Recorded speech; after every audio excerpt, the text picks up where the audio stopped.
Muy buenas y bendecidas noches, señores. Otra vez ya estamos aquí y ahora sí, en el día correcto, poniéndonos en orden en las cosas del Señor. Padre, te alabamos, te bendecimos, te damos gracias, porque nos das la fuerza para seguir adelante, para hacer las cosas que tú nos has mandado. Te pedimos que tu bendición recaiga sobre todas las personas que el día de hoy leen y escuchan tu palabra, porque tú eres, Señor, el que nos guía, el que nos dirige, el que nos hace hacer las cosas conforme al orden de tu voluntad.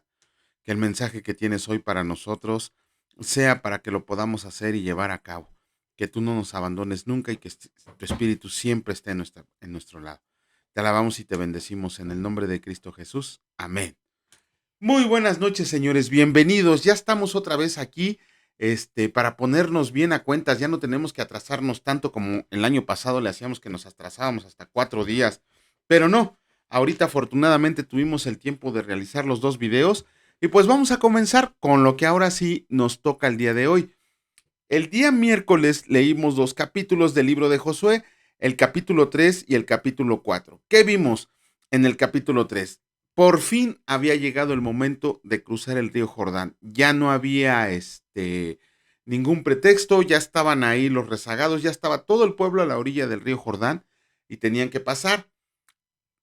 ¿Cómo lo tenían que hacer? Ok, era un pueblo muy numeroso, ya vimos que eran aproximadamente 6 millones de personas. Imagínense 6 millones de personas. Ok, descontamos a la media tribu de Manasés, a la tribu de Rubén y a la tribu de Gad, que se habían quedado antes de pasar el Jordán. Ajá, ellos no siguieron, hicieron una promesa por ahí, pero ellos se quedaron ahí. Aún así, ¿cuántos pudieron haber quedado? 5,5 millones, 5 millones. Imagínense 5 millones de gentes que tenían que atravesar ese río. Aparte de que era muy numeroso, en la temporada en la que pasaron estos acontecimientos, dice que inclusive el río se desbordaba por sus orillas. Estaba en un cauce muy duro. Era su cauce natural. Sin embargo, Josué había recibido la promesa de Dios que ellos iban a pasar el río Jordán, su pie no se iba a mojar, iban a pasar en seco. Ajá. Por lo tanto, Dios le dio la orden a Josué de que en esta ocasión, por ser una ocasión especial, los sacerdotes tenían que cargar el arca de la alianza para pasar el Jordán, tenían que ir delante del pueblo de Israel a una cierta distancia y lo tenían que seguir. Si ustedes recuerdan, en Éxodo y Levítico nos dicen quiénes tenían que ser los encargados de cargarla. Perdón, en Números y en Deuteronomio y en Levítico nos dicen quiénes son los encargados de cargar el arca de la alianza. Eran de la tribu de Leví, pero en especial de la familia de Coat. Eran los coatitas los que tenían que cargar el arca. Sin embargo, como estaban a punto de presenciar un milagro también muy grande, porque era una ocasión especial, los sacerdotes tenían que ser los responsables de cargar el acta y ellos iban a pasar primero. Pudiera parecer imposible que un río detuviera su cauce. Ok, en el año de 1267 el Jordán detuvo su cauce. También más recientemente, en el 1267, haciendo los cuentas, los arqueólogos y los que estudian, los geólogos, dicen que se detuvo aproximadamente por 10 horas. Y en 1927, apenas en el siglo pasado, también el río Jordán detuvo su cauce por 21 horas. Pero en ambas ocasiones, cuando se detuvo el río Jordán, fue a consecuencia de unos terremotos. Ajá. Pero en esta ocasión, si nos damos cuenta, el río Jordán se detuvo en el momento oportuno. Duró lo que tenía que durar para que pasara todo el pueblo de Israel. Por ahí algunos eruditos bíblicos consideran que el tiempo en el que se detuvo el cauce fueron casi 24 horas, pues iban a pasar 5 millones de gentes con sus posesiones y sus animalitos. Y volvió a su cauce una vez que hubo pasado todo el pueblo. Dios seguía haciendo proezas impresionantes para su pueblo, seguía haciendo milagros a plena vista de todos ellos. Y aún así vamos a ir viendo cómo va a ir en declive. Dios estaba con ellos. Dios por eso le había dicho a Josué, esfuérzate y sé valiente, no tengas miedo, sigue adelante. Ajá, ya en el capítulo 4 nos damos cuenta que Dios ordena que se escoja a un hombre de cada una de las 12 tribus de Israel y que esos hombres cargaran una piedra y se la llevaran de en medio del río Jordán. Ajá, después de que hubieran tomado las piedras, también Josué le dijeron que tomara 12 piedras de en medio del Jordán. Imagínense, los otros cargaron una piedra y Josué tuvo que cargar 12. Ajá. Y esas piedras las iba a levantar como monumento donde los sacerdotes se habían quedado parados viendo cómo pasaba todo el pueblo y donde estaba el arca de la alianza. Ajá. Ahí era en Gilgal, donde se levantó ese monumento donde los sacerdotes estaban parados, sus pies y sus vestidos no estaban mojados. Y ahí Josué colocó esas 12 piedras. Inclusive el Señor le dijo que esas 12 piedras era para que la siguiente generación recordara lo que Dios había hecho por su pueblo al hacerlos cruzar el río Jordán. Como les había dicho al principio, la tribu de Rubén, la tribu de Gad y la media tribu de Manasés, acuérdense que ellos habían escogido las tierras antes de cruzar el Jordán porque habían considerado que eran buenas tierras para ellos y ahí se quedaron. La palabra señala que los que acompañaron a las otras 10 tribus, a las otras 10 y media tribus, iban a ser 40,000 hombres.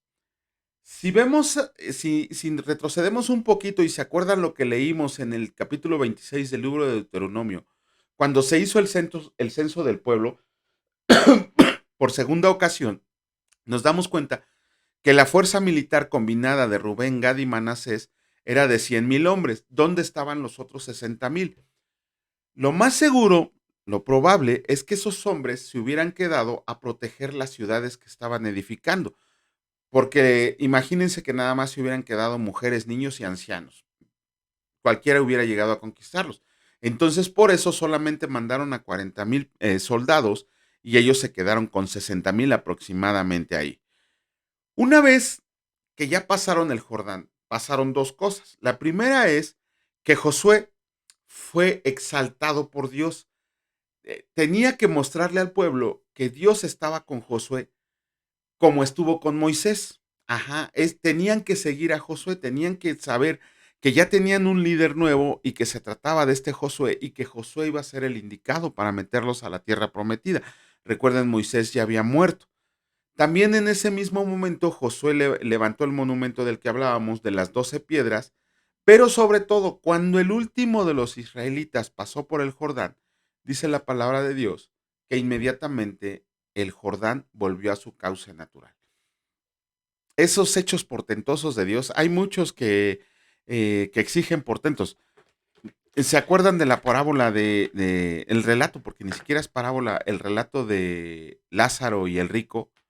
Cuando el rico está en el Hades sufriendo el tormento eterno, le dice a Abraham, porque Lázaro estaba en el seno de Abraham, y le dice que por lo menos mandara a Lázaro a que le avisara a su familia que lo que estaba pasando para que no pasara por el tormento porque él estaba pasando.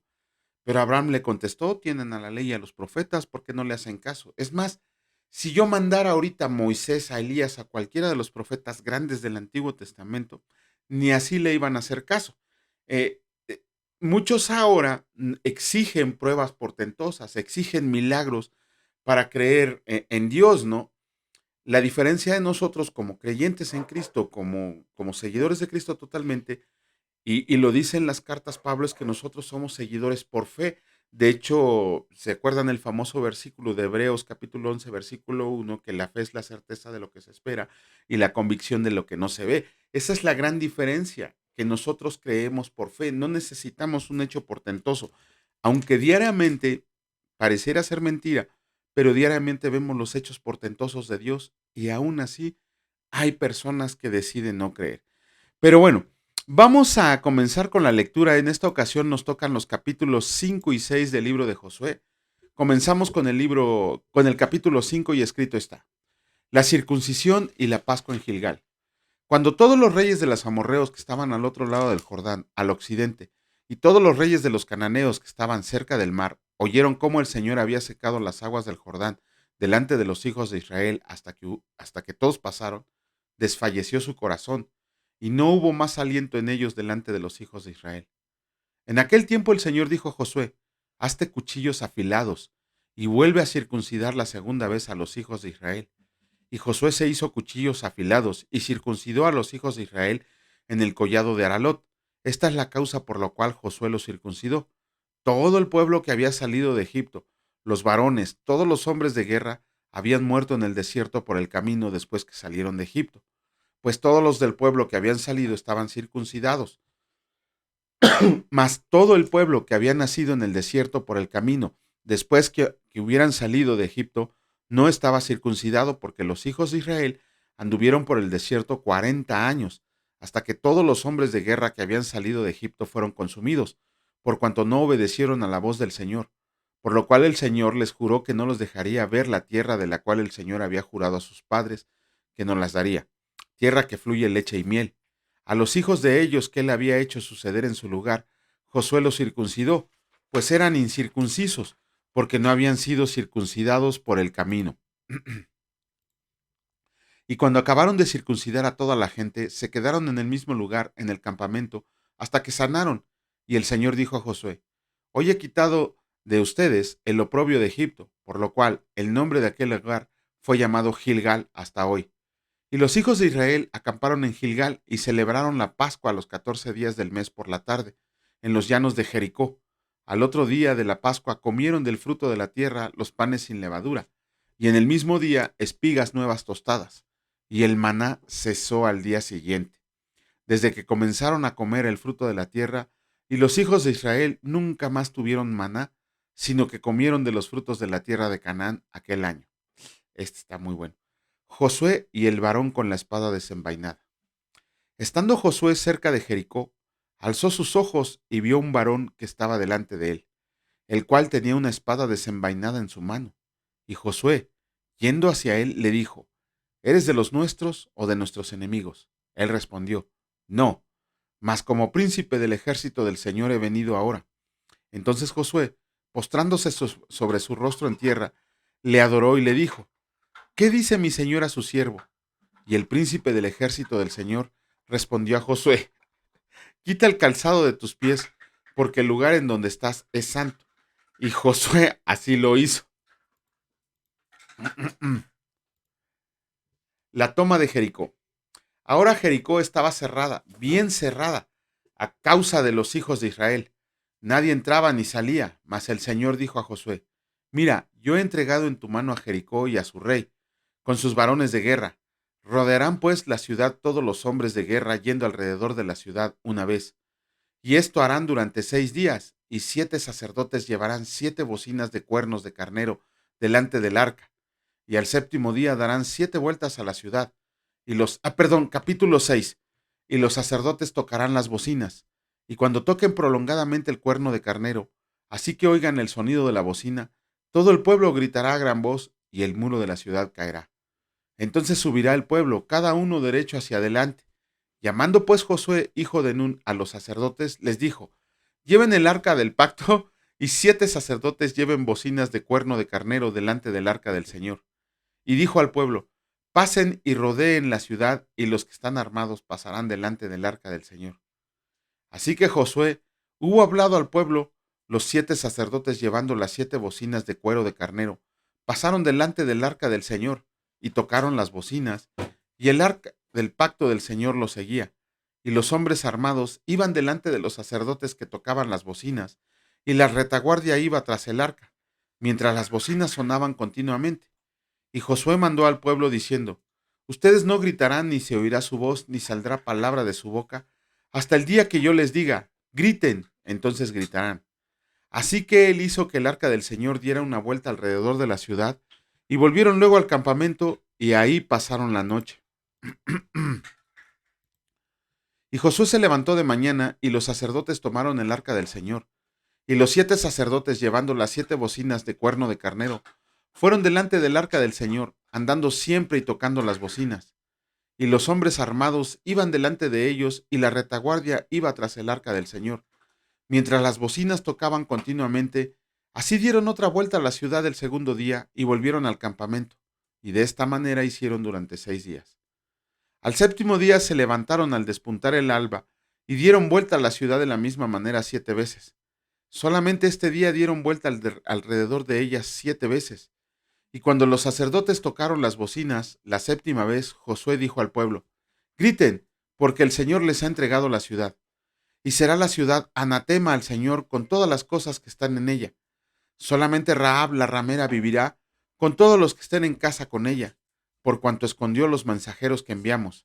Pero ustedes guárdense del anatema, ni toquen ni tomen alguna cosa del anatema, no sea que hagan anatema el campo de Israel y lo turben.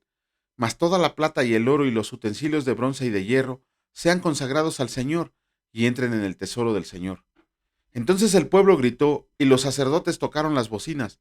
Y aconteció que cuando el pueblo hubo oído el sonido de la bocina, gritó con gran vocerío, y el muro se derrumbó.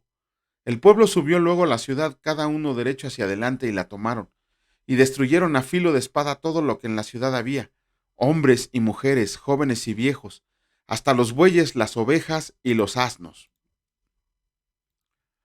Mas Josué dijo a los dos hombres que habían reconocido la tierra: entren en casa de la mujer ramera, y hagan salir de ahí a la mujer y a todo lo que fuera suyo, como lo juraron. Y los espías entraron y sacaron a Rahab, a su padre, a su madre, a sus hermanos y todo lo que era suyo. Y también sacaron a toda su parentela y los pusieron fuera del campamento de Israel y consumieron con fuego la ciudad y todo lo que en ella había. Solamente pusieron en el tesoro de la casa del Señor la plata y el oro, los utensilios de bronce y de hierro. Mas Josué salvó la vida a Rahab la ramera y a la casa de su padre y a todo lo que ella tenía. Y habitó ella entre los israelitas hasta hoy, por cuanto escondió a los mensajeros que el Señor había enviado a reconocer a Jericó. En aquel tiempo hizo Josué un juramento diciendo: maldito delante del Señor el hombre que se levante y reedifique esta ciudad de Jericó. Sobre su primogénito eche los cimientos de ella, y sobre su hijo menor asiente sus puertas. Estaba pues el Señor con Josué, y su nombre se divulgó por toda la tierra. Aquí ya empezamos con las campañas militares y vemos que de inmediato arrasaron con la ciudad de Jericó. No hubo más tiempo de nada, no les dieron tiempo de nada y arrasaron con la ciudad de Jericó. Vamos a comenzar con la lectura. En esta ocasión vamos a iniciar con el capítulo 28, el último capítulo de Hechos. Ajá, este es el último capítulo de Hechos. Ya mañana lo terminamos. Hoy solamente vamos a leer unos cuantos versículos, la mitad, espero. Y vamos a ayer ¿qué leímos? Ayer terminamos el capítulo 27, del versículo 27 al 44. ¿Qué vimos? Ok, Pablo les había dicho a todos los tripulantes de la nave, les dijo, no hay que salir de Creta. ¿Por qué? Julio, así se llamaba el centurión, recuerden, le hizo más caso al patrón de la nave y al capitán de la nave y salieron. Se decidieron a salir y ¿qué pasó? Naufragaron. Ajá. Aún así Pablo les volvió a dar instrucciones y les dijo cómo habrían de actuar cuando estaba la tempestad a todo lo que daba, que ni se distinguía si era de día o de noche. Pablo les dijo que si le hacían caso, no morirían. Recuerden que ya habíamos comentado que a Pablo le había visitado un ángel del Señor y le dijo lo que iba a pasar. Aún así, hubo quien no le hizo caso a este Pablo y algunos hombres, como soltando las anclas del barco, cortaron el esquife para que pudieran escaparse ellos. Cuando Pablo se dio cuenta de esto, le avisó a Julio el centurión y a sus soldados y cortaron las amarras del esquife. El esquife es un bote salvavidas. Y se perdió. De esta manera, todos se quedaron arriba del barco. Pablo también les dijo, oigan, coman, llevan 14 días sin comer. Imagínense una tempestad en el mar de 14 días. Ajá.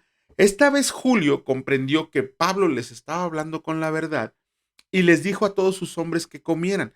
Pablo les dijo que el ángel del Señor les había prometido que ni uno de ellos iba a morir, es más, que ningún cabello de su cabeza iba a perecer, siempre y cuando le hicieran caso. Ajá. Y en esta ocasión, cuando el pueblo ya estaba cerca de la tierra, que inclusive iban lanzando en términos marítimos, es como una plomada de albañil, lo tiraban al mar para ver a qué distancia estaban de la tierra. Aún así, el barco encalló y empezó a hundirse y los soldados romanos iban a matar a los presos. Obviamente entre ellos estaba Pablo. Julio, al ver que Pablo iba a morir, le dijo a sus soldados que no, que inclusive les diera la oportunidad a todos de que llegaran nadando a la tierra. Los que sabían nadar, pues que nadaran, y los que no sabían nadar, que agarraran una tablita, un barrilito, lo que pudieran agarrarse y que llegaran a tierra. De esa manera, cuando Julio decidió hacerle caso a Pablo, absolutamente toda la tribulación se salvó. Si nosotros vemos cuántas eran las personas que se salvaron, eran 276 personas, según lo que dice el versículo 6. Entonces, miren, aquí tenemos que ver que tenemos que escuchar el mensaje de Dios cuando queremos o cuando deseamos hacer algo, porque muchas veces Dios nos frena de repente así, no, no vayas, no lo hagas, hasta que yo te capacite, y lo estamos viendo que a Josué la capacitó. Sin embargo, miren, no recuerdo el nombre ahorita, pero era un muy joven, tenía 23 años este misionero evangelista. Y hay una isla en Australia que todavía está habitada por aborígenes, o sea, por personas que no conocen absolutamente nada de la civilización, que andan con sus lancitas, con sus arcos. Y esa isla ha sido declarada patrimonio mundial, patrimonio, ¿cómo le dicen? Patrimonio, ay, se me olvidó el nombre, no sé si cultural de la humanidad, no lo sé, no recuerdo, pero es algo protegido por todo el mundo. O sea, de hecho, el gobierno de Australia recomienda que nadie se acerque. ¿Por qué? Porque lleva peligro de muerte. Y este joven de 23 años decidió llevar el evangelio. No era malo lo que quería hacer, no era malo lo que quería hacer, pero cuando le avisaron y le advirtieron de lo que podía pasar, él aún así siguió necio en llevar el evangelio. No es algo malo, cuando él se acercó en una lancha donde estaban los aborígenes y pensó que le iban a recibir bien, lo único que recibió fue un montón de flechas y ahí quedó muerto. Ajá. ¿Qué quiere decir esto? Cuando el Señor nos dice algo es cuando lo tenemos que hacer. Cuando el Señor dice no, nos tenemos que detener. Los tiempos de Dios son perfectos. Muchas veces nosotros queremos hacer muchas cosas que el Señor dice, no, no es el momento. O a veces el Señor nos dice, vete a hacer lo que te estoy mandando. Y es ahí cuando decimos, no, espérame, tengo cosas que hacer. No, nos atrevemos a decirle al Señor, tenemos cosas que hacer. Y por eso nos resultan a veces malas cosas. No es que sea un castigo del Señor, no se tiene que entender como un castigo, sino que simplemente no estás haciendo lo que el Señor en su voluntad te ha destinado a hacer.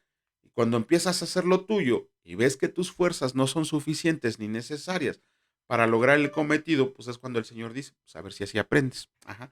Te deja hacer lo que quieras para que de esa manera aprendas y empieces a entrar en una madurez espiritual, empieces a leer la palabra de Dios y empieces a comprender cuál es la voluntad de Él. Vamos a comenzar con la lectura. Hoy nos toca iniciar con el capítulo 28, el último capítulo del libro de Hechos. Mañana lo acabaremos. Hoy nos tocan solamente los versículos del 1 al 16 y escrito está, Pablo en la isla de Malta. Ese está muy bueno. Estando ya a salvo, supimos que la isla se llamaba Malta, y los naturales nos trataron con no poca humanidad, porque encendiendo un fuego nos recibieron a todos, a causa de la lluvia que caía y del frío. Entonces, habiendo recogido Pablo algunas ramas secas, las echó al fuego, y una víbora, huyendo del calor, se le prendió de la mano. Cuando las naturales vieron la víbora colgada de su mano, se decían unos a otros, ciertamente este hombre es homicida, a quien escapado del mar, la justicia no deja vivir. Pero él, sacudiendo la víbora en el fuego, ningún daño padeció. Ellos estaban esperando a que él se hinchara o cayera muerto de repente. Mas habiendo esperado mucho y viendo que ningún mal le venía, cambiaron de parecer y dijeron que era un dios. En aquellos lugares había propiedades del hombre principal de la isla, llamado Publio, quien nos recibió y hospedó solícitamente 3 días. Y aconteció que el padre de Publio estaba en cama, enfermo de fiebre y de desinteria, y entró Pablo a verle, y después de haber orado, le impuso las manos y le sanó. Hecho esto, también los otros que en la isla tenían enfermedades venían y eran sanados, los cuales también nos honraron con muchas atenciones, y cuando zarpamos, nos cargaron de las cosas necesarias. Pablo llega a Roma. Pasados 3 meses nos hicimos a la vela en una nave alejandrina que había invernado en la isla, la cual tenía por enseña a Cástor y Pólux.